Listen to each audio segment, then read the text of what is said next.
할렐루야. 네, 우리 부산 남로의 따끈따끈한 목사가 우리 노회장 존경하는 노회장님 교회에 와서 또 우리 남성교회 연합회와 함께 예배를 드릴 수 있어서 너무 감사의 말씀을 드리고요.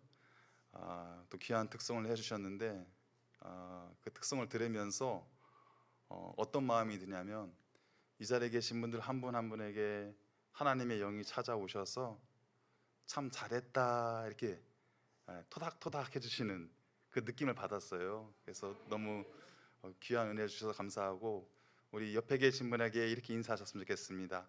참 잘하셨어요 이렇게 인사하시죠.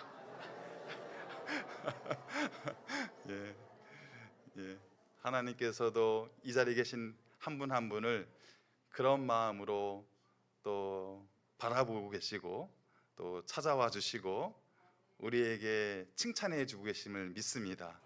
아마 우리 세빛교회뿐만이 아니라 우리 부산 남로의 여러 교회에서 이렇게 함께 하셨는데 믿음의 형제 자매들로서 하나님이 주시는 위로와 격려가 이 시간 가운데 우리의 모임 가운데 함께 했으면 좋겠고요. 우리의 마음과 영혼이 새로워질 수 있는 복된 시간이 되시기를 축복합니다. 1958년에 꽤 오래전이죠. 가수 나혜심 씨가 과거를 묻지 마세요라는 노래를 발표했습니다. 제가 제목은 익숙한 제목인데 노래를 제가 자주 들어보지 못한 노래라서 말씀을 준비하면서 한번 노래를 들어봤어요. 그랬더니 이런 가사가 있더라고요.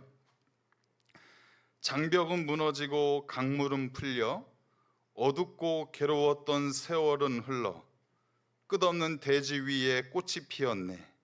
아, 꿈에도 잊지 못할 그립던 내 사랑아, 한 많고 서른 많은 과거를 묻지 마세요. 제가 가능하면 노래를 하려고 했는데 너무 어렵더라고요. 노래가 익숙하지 않은 노래라서 가사를 이렇게 음미하면서 불러드렸습니다. 근데 이 노래가요 꽤 의미가 있는 노래입니다. 6.25 전쟁 이후에 전쟁의 그 상흔과 상처를 안고 살아가고 있던 우리 국민들에게 그들을 위로하고 그들을 격려하고 그들에게 새로운 희망을 주기 위한 노래였다는 거예요.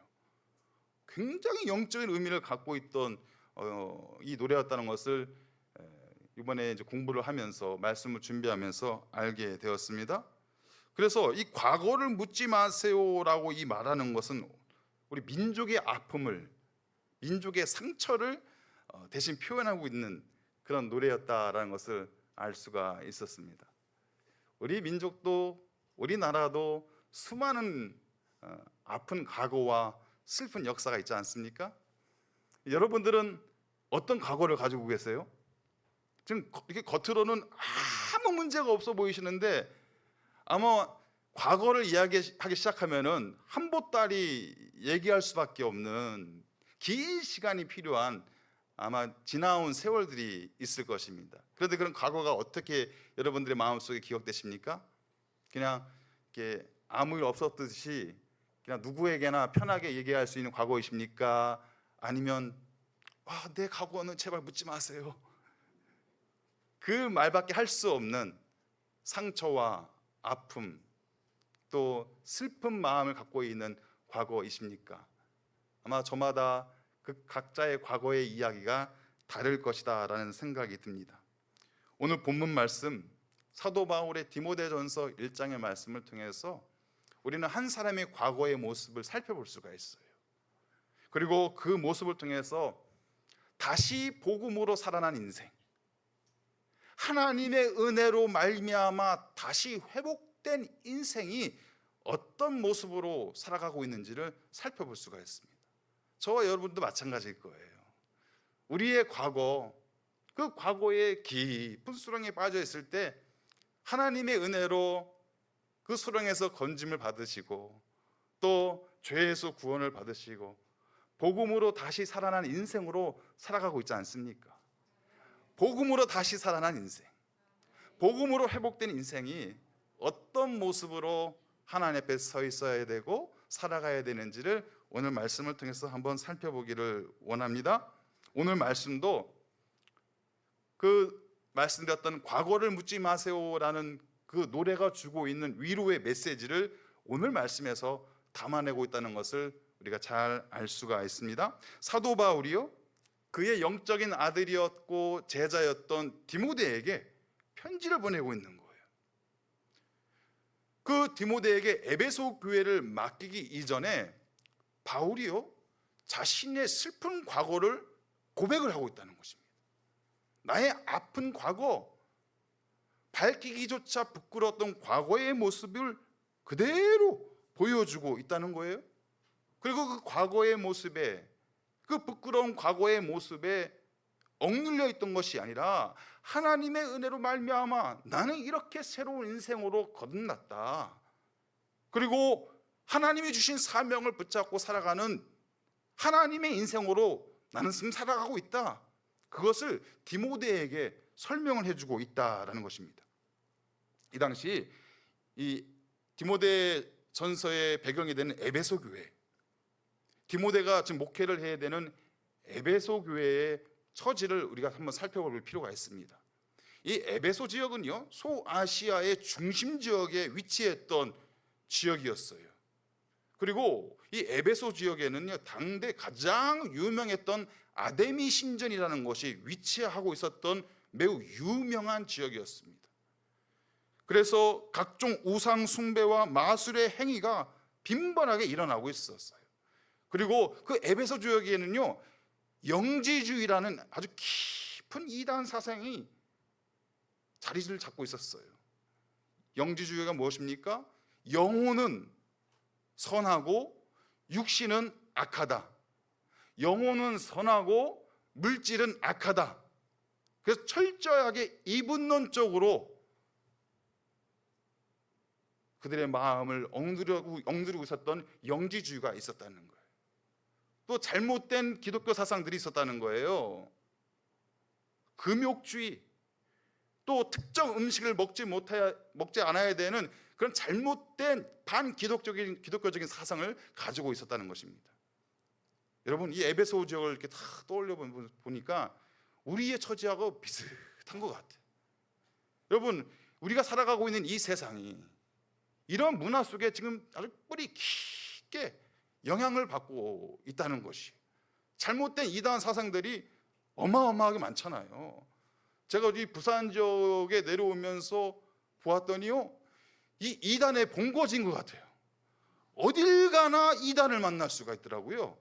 제가 특별히 이제 있는 그 동네역 주변에 가면요, 항상 이단이 나와서 이 포교 활동을 하고 있습니다.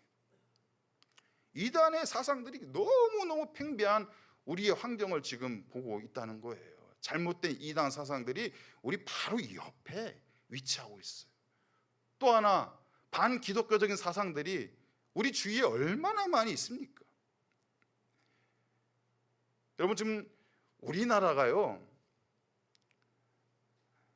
이 동성애라는 이 물결 속에 하나님께서 마지막 방파제로 버티게끔 우리나라를 하나님께서 지금 쓰고 계세요. 전 세계가 이 동성애 물결 때문에요, 지금 휘청거리고 있습니다. 서양은 말도 못하고요, 어디 가나 이 반기독교적인 사상이 아주 이 교회를 잠식하고 있어요. 우리 한국 교회만 버티고 있는 거예요. 지금 처절하게 버티고 있어요. 지금 온갖 반기독교적인 법률들이요, 이만큼 쌓여 있어요. 그것이 통과되기 시작하면은 이 땅 이민족이 어떻게 변할지 모르거든요. 근데 그걸 누가 맡고 있느냐? 한국 교회가 맡고 있는 거예요. 처절하게 기도하면서 그 반기독교적인 사상이 이 사회를 좀먹지 못하도록, 우리 한국 교회에 침투하지 못하도록 지금 막고 있거든요. 그러니까 에베소 지역의 그 환경과 지금 우리가 살아가고 있는 이 환경이 크게 다르지 않다라는 것입니다. 이런 상황 속에서 지금 사도 바울이 디모데에게 무엇을 강조하고 있냐면요, 복음의 핵심을 나열하는 거예요. 복음. 흔들리고 있는 그 교회를 지킬 수 있는 것은 오직 복음이다. 무너지고 있는 성도들의 신앙을 다시 회복시킬 수 있는 것은 오직 복음이다. 그것을 디모데전서를 통해서 디모데에게 강조를 하고 있는 것입니다. 여러분, 우리도 마찬가지잖아요. 흔들리고 있는 이 땅의 교회를 지킬 수 있는 유일한 무기가 무엇입니까? 복음이에요. 우리 성도들의 넘어지고 쓰러지고 있는 그 삶의 무거운 짐을 이겨낼 수 있는 것이 무엇입니까? 복음의 능력밖에 없어요. 우리가 다시 한번 복음의 본질로 들어가야 된다. 다시 한번 복음을 붙잡고 나아가야 된다. 그것이 바로 오늘 사도 바울이 디모데에게 말하고 있는 그 메시지의 가장 중요한 핵심이다라는 것입니다. 그리고 우리에게는 복음을 전할 사명이 있다. 복음을 전할 사명이 있다.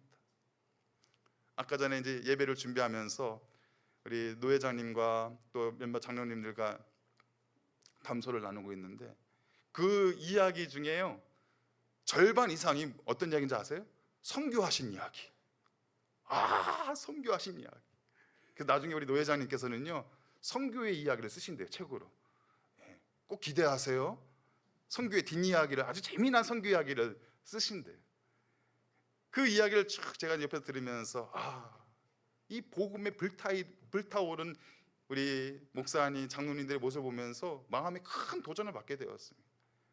여러분, 우리가 복음을 전할 사명이 있잖아요. 우리 남성교회가, 부산 남노회가 66개의 노회 중에서 가장 복음의 능력이 나타나는 교회로, 이 복음을 전하기 위해서 가장 앞장서 달려가는 노회로, 남성교회로 하나님이 인정해 주시고 하나님이 칭찬해 주실 믿습니다.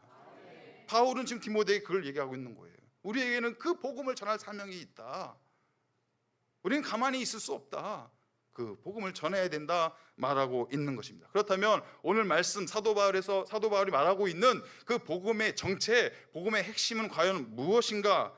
그리고 우리가 붙들고 일어서야 되는 그 복음의 내용이 무엇인가를 우리가 말씀을 통해서 살펴볼 수 있을 것 같습니다. 먼저 사도 바울은 13절에서 자신의 과거 이야기를 이렇게 이야기하고 있어요. 내가 전에는 비방자요 박해자요 폭행자였으나 도리어 국류를 입은 것은 내가 믿지 아니할 때에 알지 못하고 행하였습니다. 자신이 어떤 사람이라고요? 세 가지로 표현을 해주고 있죠. 뭐라고 하고 있습니까? 비방자, 박해자, 폭행자였다.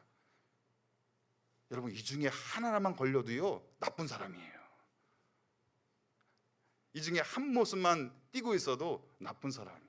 근데 바울은 어떤 사람이었어요? 전과 3범이에요. 별이 3개. 비방자요, 박해자요, 폭행자였다. 그래서 바울이 이렇게 고백하잖아요. 내가 죄인 중에 괴수다. 죄인 중에 죄인일 수밖에 없었던 자신의 모습을 솔직하게 고백하고 있다는 것입니다. 하나님을 모독했어요. 그리고 교회를 핍박했어요. 그리고 그리스도인들을 폭행했다는 거예요. 스데반 집사가 돌에 맞아 죽는 그 현장에 바울이 있었어요. 저 멀리 다메섹에 가서 그리스도인들을 잡아오기까지도 하였다라는 것입니다. 그랬던 사도 바울이 놀라운 간증을 해요. 14절 말씀입니다.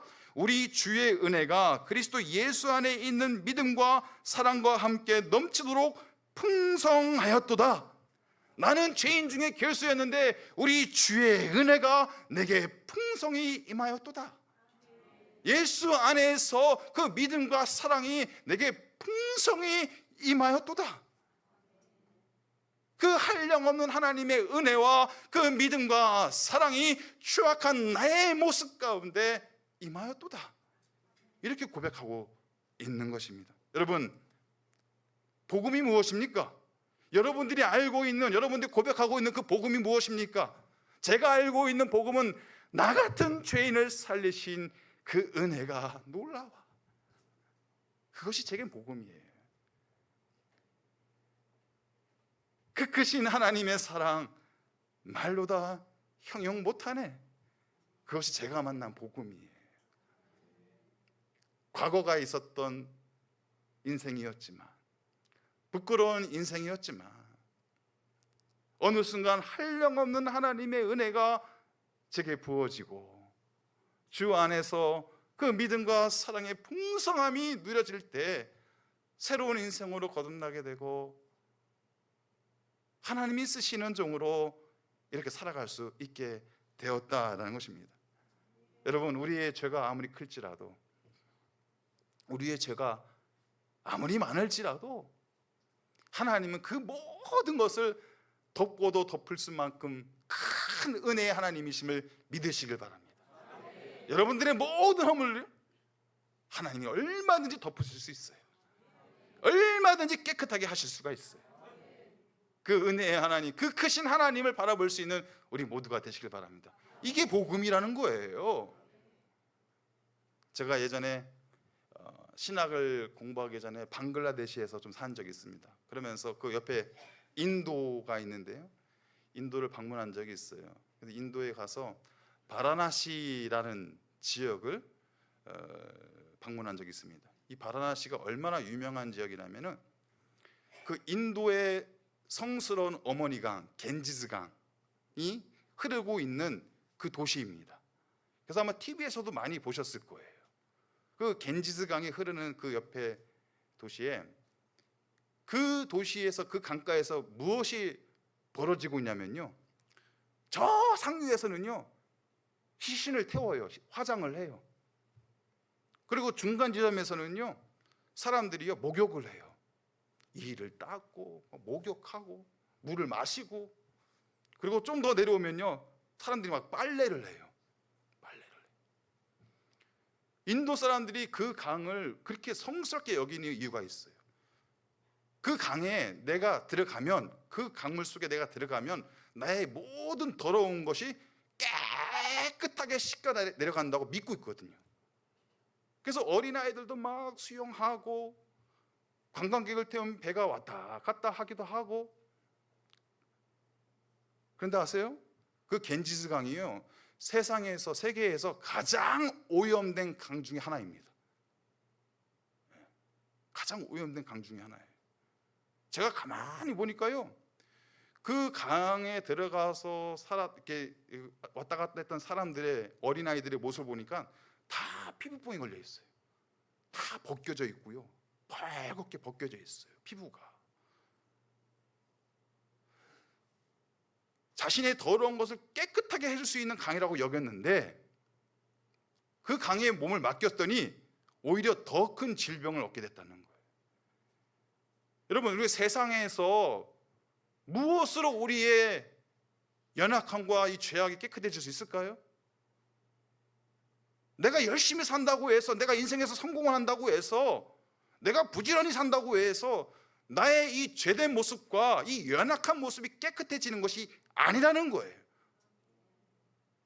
이 추악한 죄성 가운데 오히려 더 큰 고통을 느낄 때가 있다라는 것입니다. 진정으로 우리를 깨끗하게 할 수 있는 것은 무엇이냐? 하나님의 은혜밖에 없다는 거예요. 하나님의 사랑밖에 없다는 거예요. 예수 안에서 누리는 믿음의 생활, 예수 안에서 누릴 수 있는 사랑의 행위, 이것만이 우리를 깨끗하게 할 수 있는 복음이다라고 말씀하고 있는 것입니다. 바울은 지금 이걸 강조하고 있는 거예요. 내가 비방자요, 박해자요, 폭행자였는데, 내가 죄인 중에 괴수였는데, 이런 나의 모습을 정결케 하시고 깨끗하게 하신 것은 내가 갖고 있는 세상의 뛰어난 지식이 아니라, 내가 가지고 있는 이 물질의 풍요로움이 아니라 하나님의 은혜밖에 없더라. 나 같은 죄인 살리신 그 은혜 놀랍더라. 그것을 디모데에게 지금 설명하고 있는 것입니다.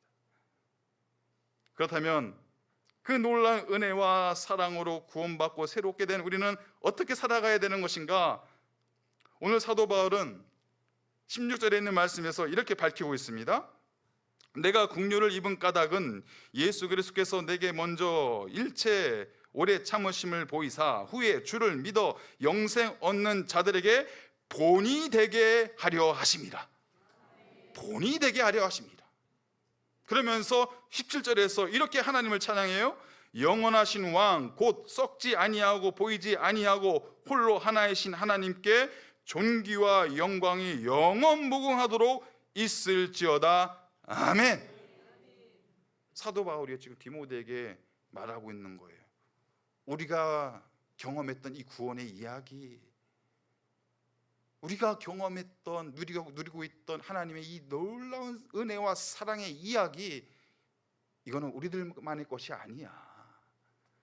우리들을 통해서 또 누군가가 듣게 해야 돼. 본이 되게 하려 하심이라. 우리의 믿음 생활이, 신앙 생활이 누군가에게 본이 되게 하려 하심이라. 우리가 경험했던 구원의 역사가 누군가에게는 본이 되게 하려 하심이라. 하나님은 그걸 원하신다는 거예요. 여러분, 저와 여러분들이 저절로 구원받았습니까? 저와 여러분들이 가만히 있었는데 이 복음의 소식이 들렸습니까? 아니에요. 바울의 구원의 이야기가, 디모데의 구원의 이야기가 또 누군가에게 전해지고, 그것이 또 누군가에게 본이 되고, 또 누군가에게 전해지고, 그것이 전해져서 지금 저와 여러분 귓가에 그 구원의 이야기가 들려온 거예요. 그리고 역시나 마찬가지로 우리의 구원의 이야기도 내가 만난 하나님의 이야기, 내가 경험한 하나님의 은혜의 이야기도 나만의 것이 아니라 또 누군가의 본이 되도록 그 이야기가 계속 이어지게 되어 있다는 것입니다. 사랑하는 성도 여러분, 여러분들의 구원의 이야기, 여러분들이 받으신 하나님의 놀라운 그 은혜의 이야기들이 여러분들의 섬기시는 교회에서, 또 여러분들이 생활하시는 가정에서, 또 여러분들이 열심히 일하시는 그 일터에서 또 누군가에게 그 구원의 이야기가 전해져서 하나님의 구원으로 자신의 과거가 변화받고 새로운 인생으로 거듭나는 놀라운 역사가, 그 이야기가 늘 우리 귓가에 들려오기를 축복합니다. 우리 남성교회 연합회 활동을 통해서 여러분의 신앙의 본의 이야기가, 여러분들의 구원의 본의 이야기가, 또 은혜의 이야기가 여러분들이 섬기는 모든 사역의 현장에서 또 누군가에게 들려져서, 우리가 처음에 그렇게 인사를 나눴던 것처럼 하나님이 참 잘하였다, 하나님이 잘하였다, 그렇게 도장 찍어주시고 칭찬해 주시는 귀한 믿음의 사역이 되시기를 주님의 이름으로 축복합니다. 이런 놀라운 간증을 한 이후에 갑자기 사도 바울이 디모데에게 강력한 명령을 내려요. 그것이 18절 19절에 있는 말씀인데요, 아들 디모데야, 내가 내게 이 교훈으로서 명하노니 전에 너를 지도한 예언을 따라 그곳으로 선한 싸움을 싸우며 믿음과 착한 양심을 가지라. 하나님이 우리에게 은혜를 주셨다고 해서 모든 게 끝나는 게 아닙니다. 이제부터가 시작이에요. 우리는 과거에 묶여있는 사람들이 아니잖아요. 우리는 현실에 안주하는 사람들이 아니잖아요.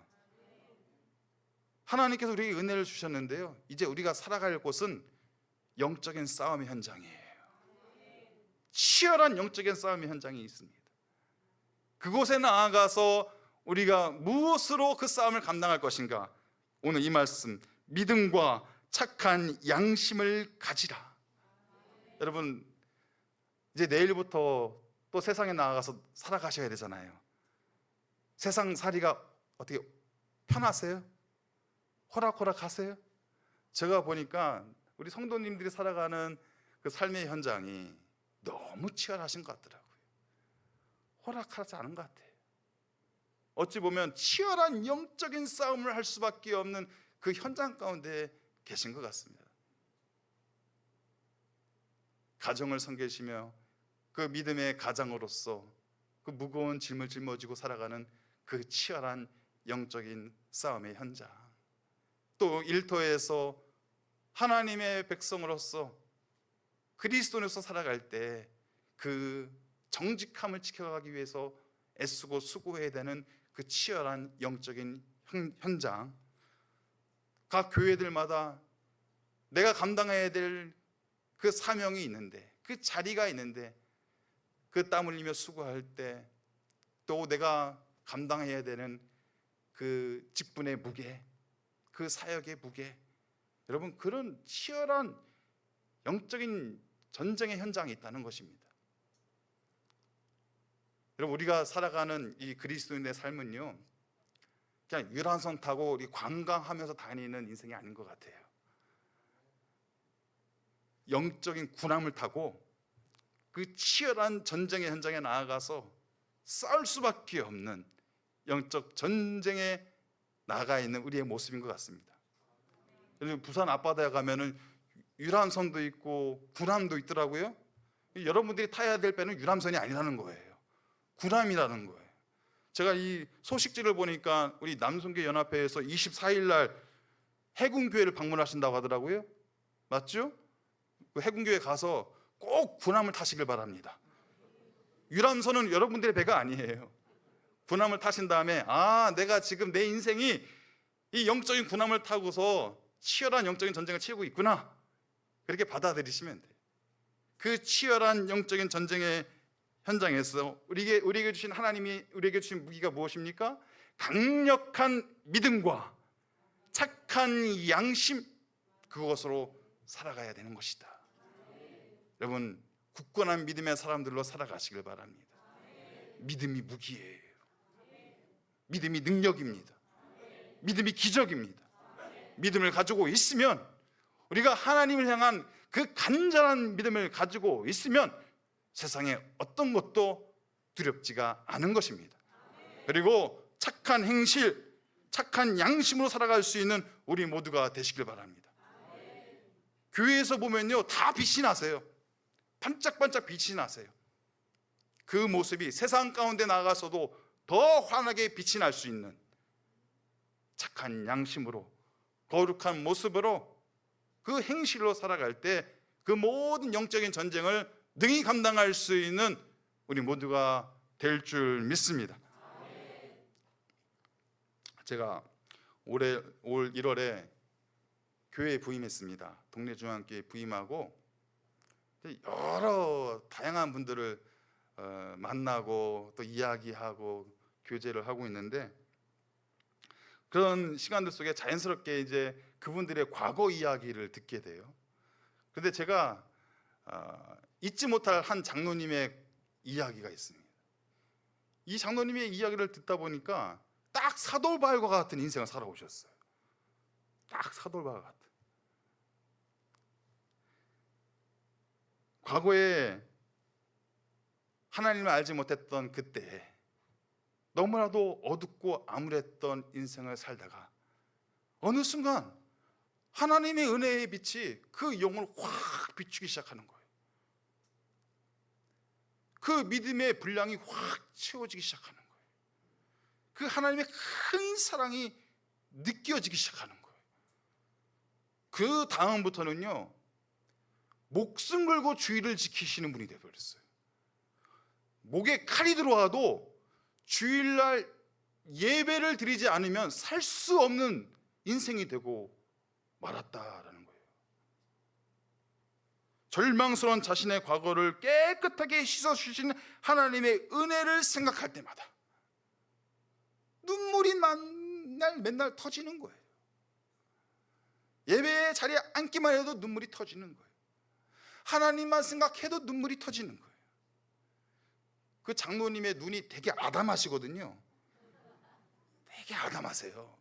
근데 그 아담한 눈에서 폭포수 같은 눈물이 뚝뚝 떨어지시는 거예요. 지금도 그런 눈물을 흘리면서 하나님이 주신 은혜에 너무 감사해서,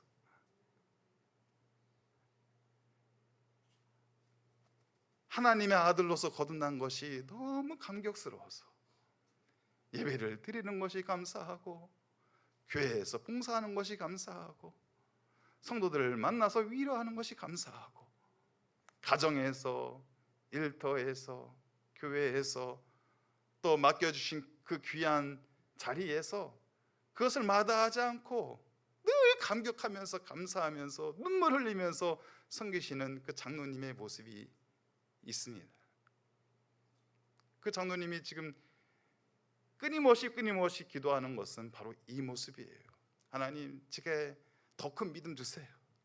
더 큰 믿음 주세요. 그리고 하나님의 영광을 가리지 않는 그런 성도의 삶을 살 수 있도록 하나님 저 지켜주세요. 지금도 그렇게 기도를 하고 노력하고 계시다는 거예요. 이것이 바로 복음으로 다시 사는 인생입니다. 이 자리에 계신 모든 분들 복음으로 다시 사는 인생으로 살아가시길 축복합니다. 하나님이 여러분들을 바라보시면서 참 잘했다 칭찬하시고, 우리가 살아가는 삶의 자리에서 감당해야 될 수많은 영적인 전쟁터 앞에서 우리가 넘어지고 실패하고 쓰러지는 것이 아니라 복음으로 다시 사는 인생이 되어서 강력한 믿음으로 주께서 기뻐하시는 행실로 살아갈 때 날마다 믿음으로 승리하는 우리의 모습이 될 줄 믿습니다. 그러나 복된 삶으로 살아갈 수 있는 우리 모든 분들 되시기를 주님의 이름으로 축복합니다. 하나님 아버지 은혜를 감사합니다. 나 같은 죄인 살리신 주님의 은혜가 놀랍고 놀랐습니다. 그 크신 하나님의 사랑을 우리가 무엇으로 대신할 수 있겠습니까? 하나님, 우리를 살려주시고 우리를 구원하여 주셨사오니 하나님이 맡겨주신 구원의 본을 보이며 살아갈 수 있는 하나님의 백성들 다 되게 하여 주시옵소서. 이 세상에서 감당해야 될 선한 싸움들이 있습니다. 우리는 부족하지만 우리에게 주시는 강력한 믿음의 역사로 또 하나님이 기뻐하시는 착한 행실로 모든 영적인 전쟁에서 승리하며 나아갈 수 있는 거룩한 주님의 백성들이 다 되게 하여 주시옵소서. 모든 영광 주님 앞에 올려드려오며 예수 그리스도 이름으로 기도하옵나이다. 아멘.